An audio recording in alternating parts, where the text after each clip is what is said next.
Queda't fins al final perquè avui parlarem d'una idea que molts ja consideren possible. Una Catalunya governada per Sílvia Orriols. El diari The Objective ho deixa clar. Pensar en Orriols com a presidenta ja no és cap distopia, sinó un escenari realista.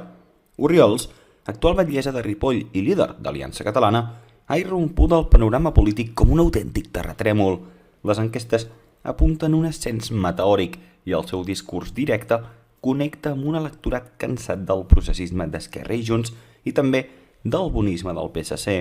Mentre els altres partits del sistema pacten cadires i privilegis, Orriols parla de seguretat, identitat i independència sense embuts.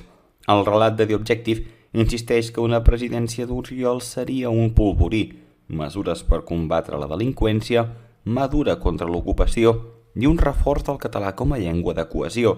Els crítics parlen d'etnonacionalisme, però la realitat és que el seu missatge arriba a molts catalans que veuen com la inseguretat i la immigració il·legal destrueixen barris sencers. I què passaria amb Madrid? El xoc seria inevitable. Orriols no vol seure a la taula amb Sánchez ni amb ningú que traeixi l'1 d'octubre.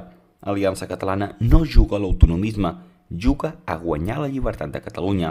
I això espanta tant el PSOE com Esquerra i Junts, que veuen com cada dia perden més suport. I és que al final la qüestió és aquesta.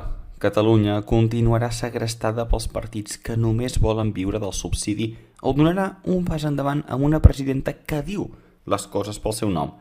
Deixa'm la teva opinió als comentaris. Sí, amic, amiga, la teva opinió és molt important per a nosaltres.